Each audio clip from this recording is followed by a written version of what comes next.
Maligayang pagbabalik sa Cinema Recap.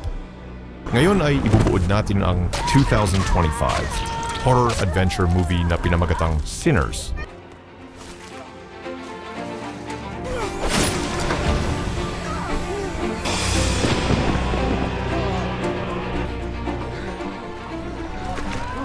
Shoutout po kina Alexander Casa TV, Jafar ng Quiapo, Manila, Rihanna Christine Nakahara Velasco at Vince Alolor ng Bohol.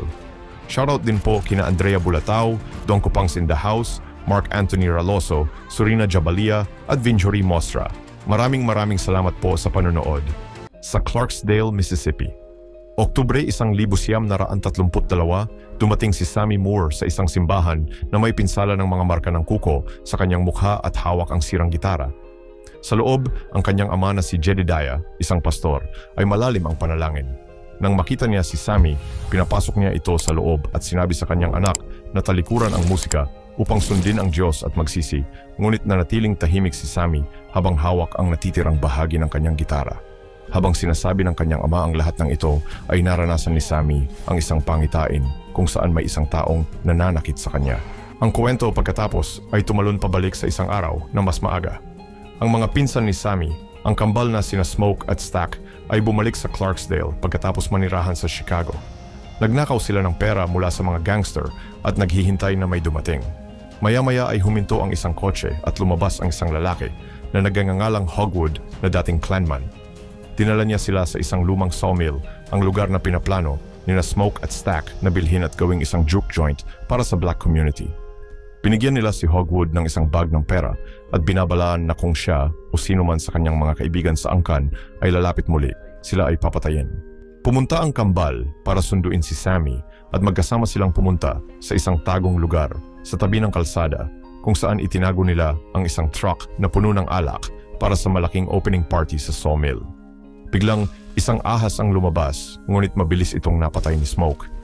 Pagkatapos suriin ang truck, sinabi ni Smoke na dapat silang maghintay at buksan ang juke joint sa susunod na katapusan ng linggo, ngunit iginiit ni Stack na dapat ngayong gabi. Pumayag si Smoke pero kailangan nilang maghiwalay. Dapat bantayan ng isang tao ang truck, kaya nanatili si Smoke sa likod habang sina Stack at Sammy ay patungo upang iset up ang juke joint. Sinimulan ni Smoke ang truck at nagmaneho papunta sa bayan upang makipagkita sa ilang kaibigan. Pagdating niya doon, nakita niya ang isang batang babae at hiniling na bantayan niya ang truck. Sinasabi niya sa kanya kung may lalapit at magtagal, bumusina lang. Babayaran niya ito ng 10 sentimo bawat minuto. Pumayag naman siya at pumasok na siya sa loob. Sa loob, nakilala niya ang kanyang matandang kaibigan na si Bo Chow at ang kanyang anak na si Lisa. Humingi ng tulong si Smoke para sa karatula at iba pang kailangan para sa opening nights ng sawmill, ngunit biglang bumusina ang bata. Lumabas si Smoke at nakita ang dalawang lalaki na nagtatangkang nakawin ang truck na puno ng alak. Walang pag-aalinlangang binaril niya ang isa sa likod at ang isa sa binti para ipakitang seryoso siya. Nakilala siya ng isa sa mga lalaki at agad na humingi ng paumanhin at sinabing hindi niya alam na ang truck na iyon ay sa kanya, ngunit muli siyang binaril ni Smoke. Ang mga tao sa bayan ay nanonood, ngunit hindi sila nagpapanik. Kilala nila ang kambal na kapatid at nire-respeto sila. Si Smoke ay naglakad pabalik sa loob at binigyan si Bo Chow ng pera para asikasuhun ang mga lalaking kakabaril lang niya. Tapos sabi niya, kailangan niya ng gagawa ng sign para sa sawmill. Tinawag ni Bo ang kanyang asawang si Grace at pumayag itong gawin ito. Iniabot ni Smoke sa kanya ang $14 para sa trabaho. Samantala, isinama ni Stack si Sammy na nangangarap na maging isang blues musician. Tumungo sila sa istasyon ng tren upang makahanap ng isang mas matandang mga awit ng blues, si Delta Slim. Upang makakuha ng atensyon, patutugtugin siya ng isang kanta para makakuha ng atensyon ng mga tao. Noong una, tumanggi si Delta na kunin ang trabaho, ngunit nang mag-alok si Stack sa kanya ng ilang Irish beer na plano nilang ibenta sa party, pumayag si Slim na sumali.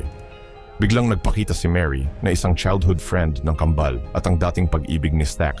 Masama ang loob niya dahil di nagpadala ng bulaklak ang dalawa nang mamatay ang nanay niya kamakalawa lang, isang babae na parang nanay din sa kanila. Kasabay nito ay nakilala ni Sammy si Pearl, isang babaeng may asawa na nililigawan niya at inimbitahan sa Juke Joint's grand opening. Sa kanyang pagbabalik, nakita ni Smoke ang kanyang matagal ng kaibigan, si Cornbread, na nagtatrabaho sa isang cotton field kasama ang kanyang asawang si Therese.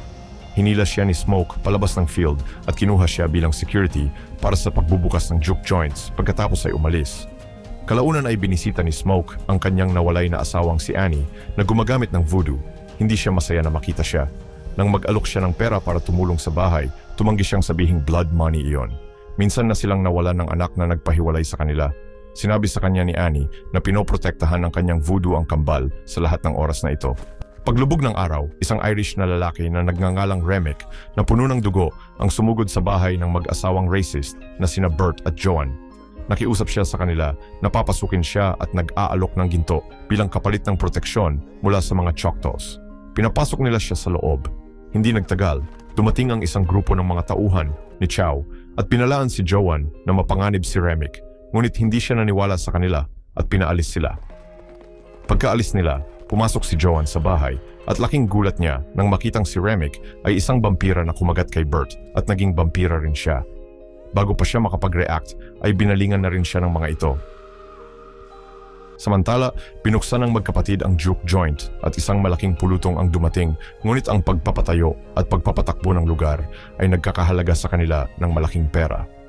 Nakipag-usap sina Stack at Annie kay Smoke at iminungkahi na pabayaan ang ilang tao na magbayad ng entrance fee gamit ang mga script sa halip na pera. Pinapasok din si Mary sa opening nang hindi nagbabayad dahil anak siya ni Black Mother. Dinala ni Stack si Sammy sa entablado upang tumugtog. Ang kanyang musika ay malalim at madamdamin at ang buong pulutong ay tumahimik, natulala. Napakalakas ng tunog na nagsimulang magpatawag ng mga espiritu. Biglang lumitaw ang mga itim na musikero mula sa iba't ibang panahon at lugar sa loob ng juke joint at nakiisa sa pagdiriwang. Ang gusali ay tila nasusunog sa enerhiya, ngunit walang tumitigil sa pagsasayaw. Ang makapangyarihang eksena ay nakakuha ng atensyon ni Remick, Bert at Joan. Dumating ang mga vampira sa juke joint na nagpanggap ng mga naglalakbay na musikero. Tumugtog sila ng kaunting musika para subukang makapasok sa loob, ngunit may naramdaman si Smoke at tumanggi siyang papasukin sila.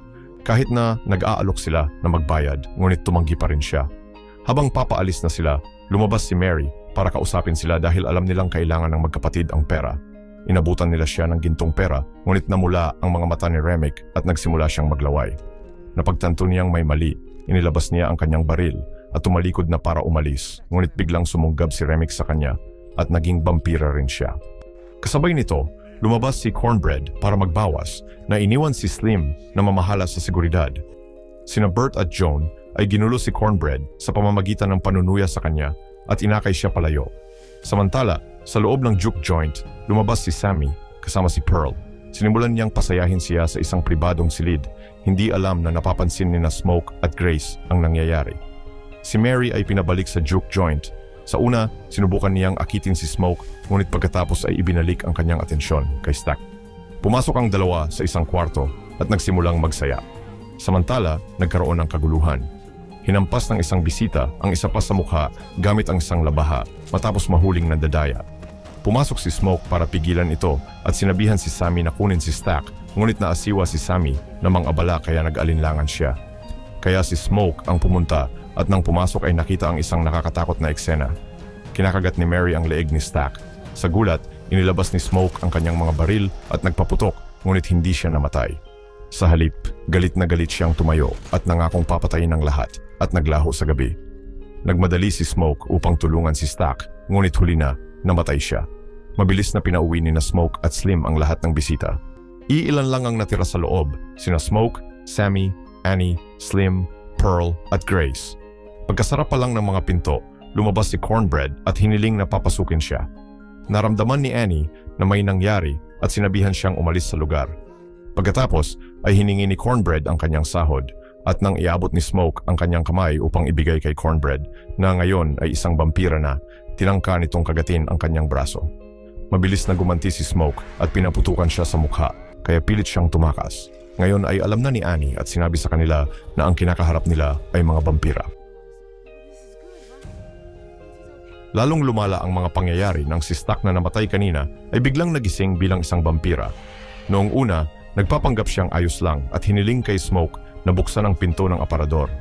Si Smoke ay naghanap ng isang susi upang i-unlock ang pinto, ngunit si Stack ay sinira ang pinto ng aparador.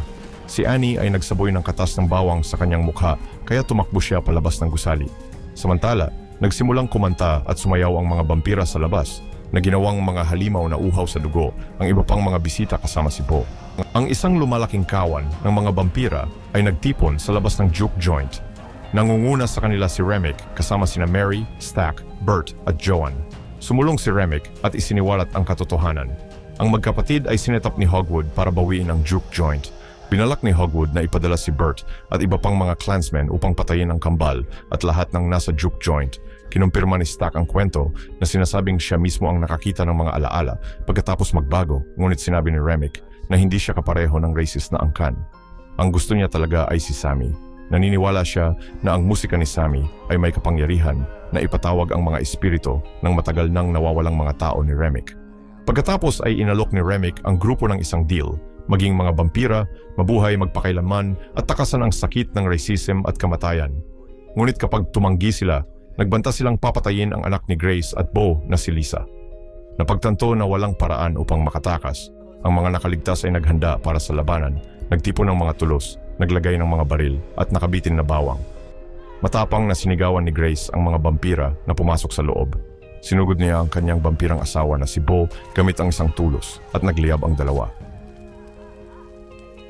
Hiniwa ni Slim ang kanyang sariling braso para akitin ang isang grupo ng mga vampira at dinala sila sa isang bitag.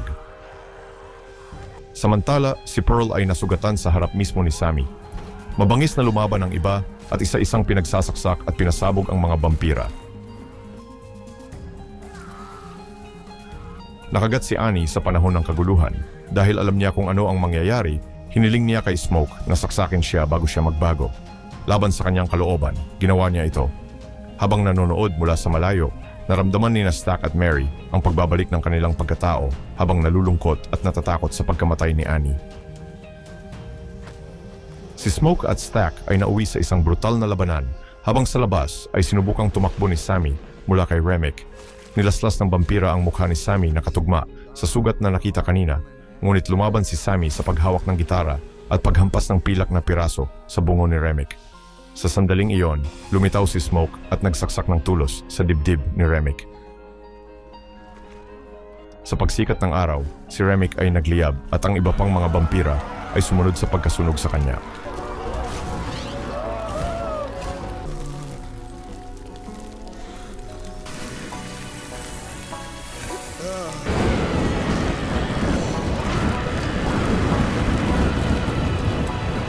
Dahil alam na ang angkan ni Hogwood ay parating na, sinabi ni Smoke kay Sammy na tumakbo at iligtas ang kanyang sarili. Pagkatapos ay nagload siya ng mga armas at nagtago, naghihintay. Habang papasok ang mga clansmen, nagsimula ang barilan at patayan. Naghagis siya ng granada sa sasakyan para patayin ang mga lalaki. Sa kalagitnaan, nabaril din siya sa tiyan, ngunit hindi siya huminto. Pinatay niya ang natitira ng sunod-sunod. Sa wakas, si Hogwood na lang ang natitira. Nagmakaawa siya para sa kanyang buhay at nag-aalok ng pera, ngunit pinatay din siya ni Smoke. Habang naghihingalo si Smoke, nakita niya ang espiritu ni Annie at ang espiritu ng kanilang namatay na anak. Samantala, bumalik si Sammy sa simbahan. Pinakiusapan siya ng kanyang ama na talikuran ng musika, ngunit tumanggi si Sammy. Nag-drive siya panorte habang hawak pa rin ang gitara. Matapos ang maraming taon, makikita natin si Sammy sa taong 1,972. Ngayon ay isang matandang blues na musikero na tumutugtog pa rin. Pagkatapos ng kanyang palabas, lumitaw sina Stack at Mary na hindi tumanda makalipas ang ilang dekada. Ngumiti ang mga ito at niyakap siya. Sinabi ni Stack na hindi siya pinatay ni Smoke noong gabing iyon.